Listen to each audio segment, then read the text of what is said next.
안녕하세요. 행복드림 윤추모입니다. 오늘은 여러분들과 함께 2020년 하반기부터 달라지는 아동, 청소년, 여성, 가족, 보건, 복지 분야의 달라지는 제도에 대해서 한번 살펴보도록 하겠습니다.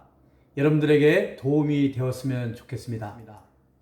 첫 번째는요, 여권 통문의 날 법정 기념일로 최초 기념을 하게 되는데요.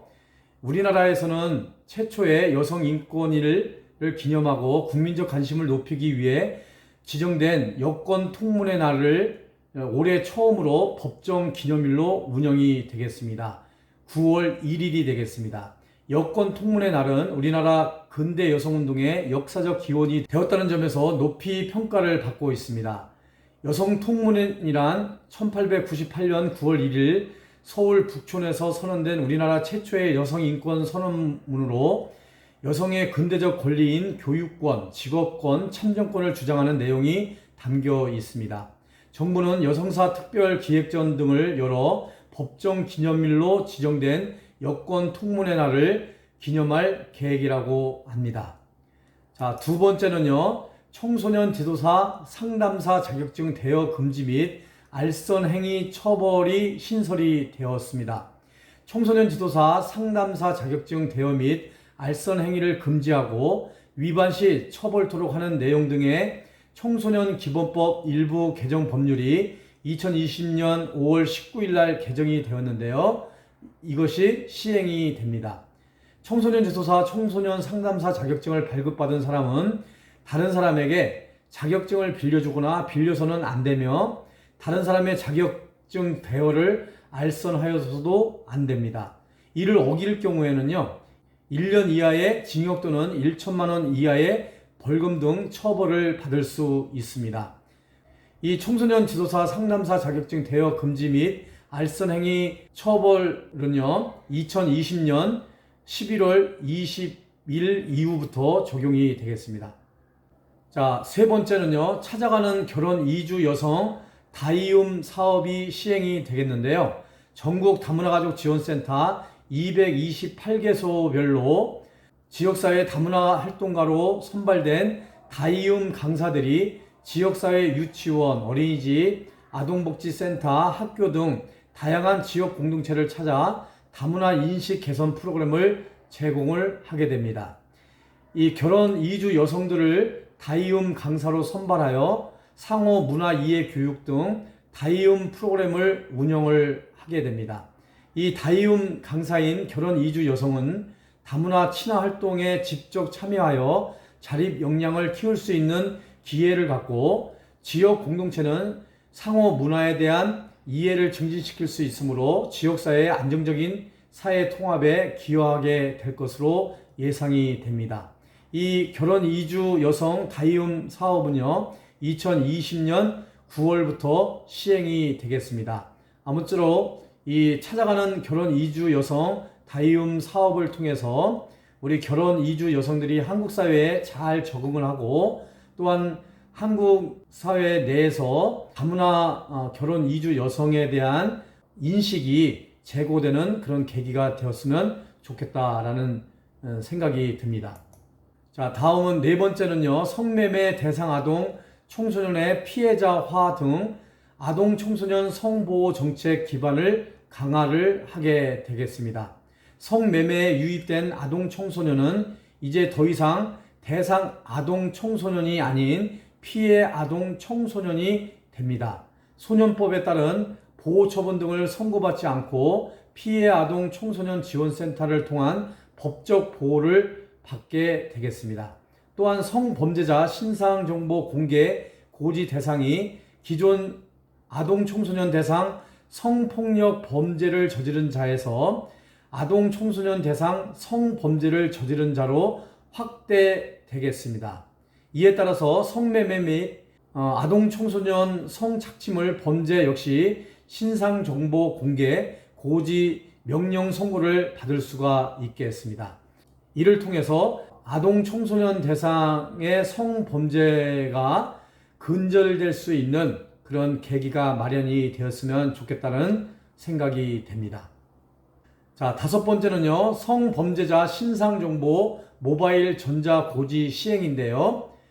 언제 어디서든 성범죄자 신상정보를 확인할 수 있도록 모바일 전자고지 서비스를 실시합니다.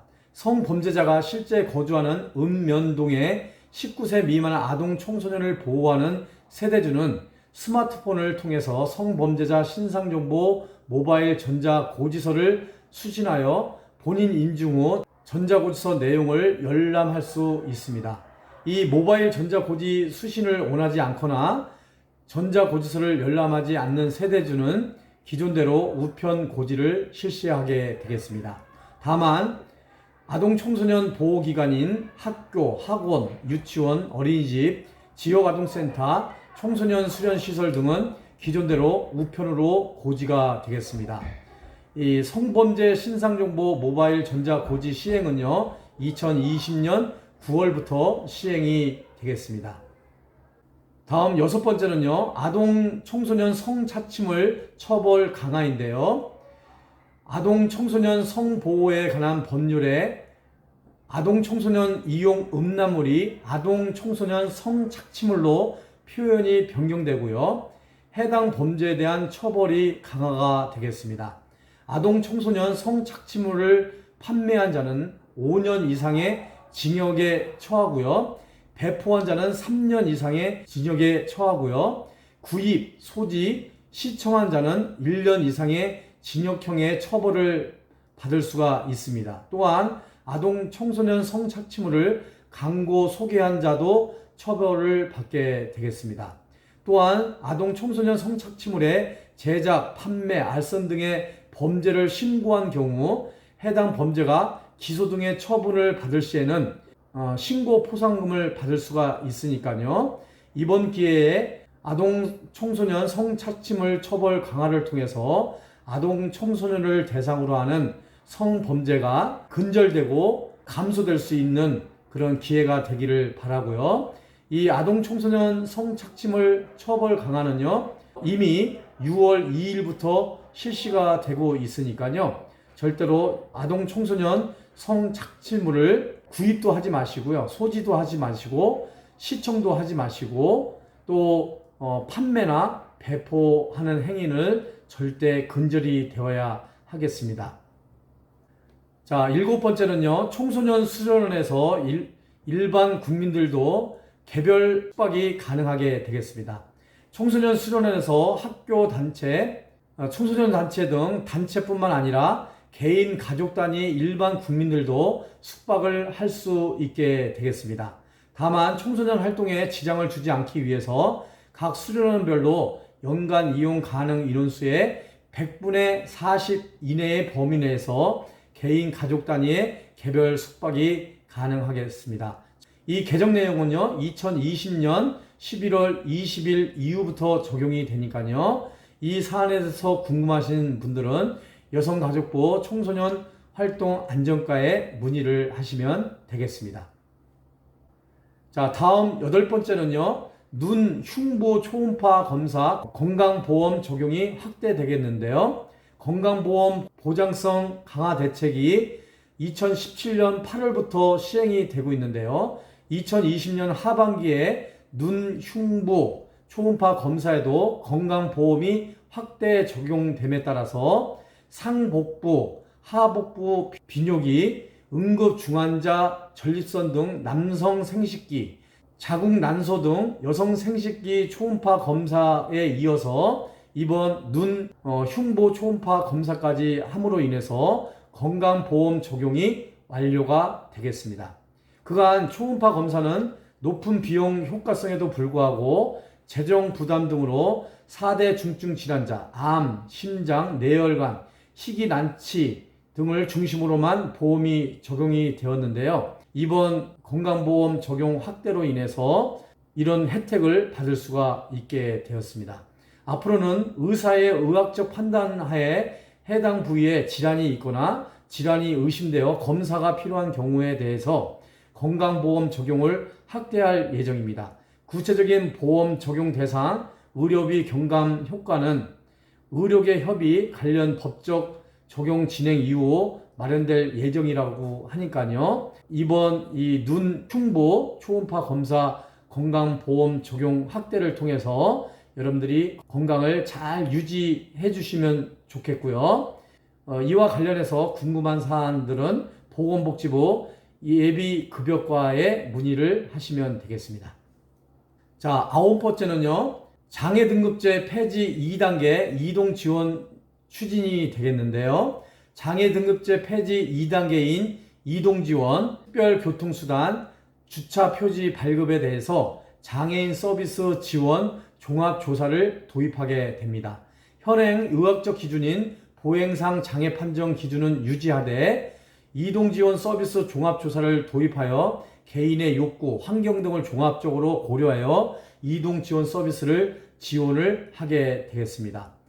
장애 등급제 폐지 2단계인 이동지원 종합조사는요, 2020년 하반기부터 시행 예정이고요. 장애인 서비스 지원 종합조사는 2020년까지 단계적으로 확대할 예정이라고 하니까요. 이 점 참고하시고요. 서비스 지원 종합조사 단계적 확대 계획 아래 표를 잘 참고를 하시면 되겠습니다.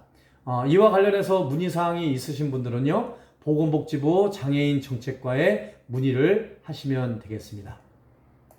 다음은 10번째인데요. 산모 신생아 건강관리 서비스 지원 대상이 늘어나게 되겠습니다. 출산 후 산모의 산후 회복과 신생아 양육 지원을 위해 2020년 7월부터는 산모 신생아 건강관리 서비스 지원 대상이 확대가 되겠습니다. 기존에 기준 중위소득 100% 이하가 대상이었는데요. 120% 이하까지 지원이 되겠습니다. 이 산모 신생아 건강관리 서비스는요. 출산 과정에 건강관리사가 방문하여 산모의 영양관리, 체조 지원 등 건강관리를 지원을 하게 되고요. 신생아의 목욕, 수유 지원 등 신생아의 양육을 지원하는 사회복지 서비스가 되겠습니다. 산모 및 배우자 등 해당 가구의 건강보험료, 본인 부담금 합산액이 기준 중위소득 120% 이하이면 지원을 받을 수가 있습니다. 서비스 지원 대상 확대로 산모 약 2만 3천 명이 추가로 지원을 받게 되어 출산 과정의 경제적 부담이 줄어들 것으로 기대가 되겠습니다. 아울러서 그간 산모 신생아 건강관리 지원 서비스 대상에서 제외온 기초생활보장 해상급여 긴급복지 해산비 수급자도 서비스를 지원받을 수가 있다고 하니까요. 이 점 참조하시기를 바라고요. 산모 신생아 건강관리 서비스 지원 대상에 대해서 궁금한 사항이 있으시면 보건복지부 사회서비스 사업과로 문의를 하시면 되겠습니다. 자, 다음은 11번째인데요. E형 간염 제2급 감염병 지정사항입니다. 2020년 7월 1일부터 E형 간염이 제2급 감염병으로 지정되어 환자관리, 접촉자관리, 역학조사 등 감염병을 관리하게 되겠습니다. 따라서 E형 간염은 환자 발생 시 24시간 내에 신고하여야 하며 신고 후 지체 없이 역학조사를 실시를 하게 됩니다. E형 간염은 수인성 식품 매개 감염병으로 분변, 경구, 경로로 전파되며 잠복기는 15일에서 64일, 평균 26일에서 42일이 걸리는 특징을 가지고 있고요. 바이러스에 오염된 덜 익힌 동물의 간이나 담즙, 고기, 조개류 또는 유가공 식품 섭취를 통해서 감염이 되는 특징을 가지고 있습니다. 임산부로부터 태아로의 수직 감염의 특징을 가지고 있으니까요. 이 특징을 잘 고려를 해서 사전에 E형 간염을 예방하시면 좋겠습니다. 이 E형 간염의 임상 증상은요. 발열, 두통, 건태감, 식욕부진, 오심, 구토, 복통, 설사 등의 증상이 있으면서 황달 또는 간기능 수치 상승과 같은 소견을 보이니까요. E형 간염의 예방을 하시고요. 주의를 기울여 주시면 좋겠습니다. 자, 마지막으로 12번째는요. 인플루엔자 4가 백신 전환 및 13세 어린이 중 1학년까지 무료 예방접종 대상이 확대되는 사안들입니다. 2020년 하반기부터는요, 인플루엔자 국가 예방접종 지원 사업은 3가 백신에서 4가 백신으로 전환되면서 13세 어린이, 중학교 1학년까지 무료로 접종을 할 수 있게 되겠습니다. 기존 3가 백신에서 4가 백신으로 전환하여 지원을 하게 되는데요. 현재 3가 백신 지원은 1381만 명이 지원을 받게 되는데요. 4가 백신 지원은 1445만 명이 지원을 받게 될 것으로 예상이 되고 있고요. 13세 어린이까지 인플루엔자 무료 예방 접종을 확대를 할 예정인데요. 현행에서는 만 65세 이상 어르신과 임산부, 또 생후 6개월에서 12세 어린이까지 무료 예방 접종이 되었는데요. 개정 사안에 따라서 만 65세 이상 어르신과 임산부, 또 생후 6개월에서 13세 어린이, 중학교 1학년까지 무료 예방 접종이 확대되니까요. 이 점 참고하셔서 무료 예방 접종을 받으시도록 했으면 좋겠습니다. 개정 내용은요, 2020년 10월 이후에 적용될 예정이니까요. 이때 꼭 무료 예방 접종을 받으시기를 바라겠습니다. 궁금한 사항은요, 질병관리본부 예방접종관리과에 문의를 하시면 되겠습니다. 자, 이상과 같이 여러분들과 함께 2020년 하반기부터 달라지는 아동, 청소년, 여성, 가족, 보건복지 분야의 달라지는 제도에 대해서 한번 살펴보았는데요. 여러분 도움이 되셨나요? 도움이 되셨다면 구독과 좋아요 꾹꾹 눌러주시고요. 주변 분들에게도 많이 공유를 부탁을 드리겠습니다. 여러분 행복드림 윤춘모였습니다. 여러분 감사합니다.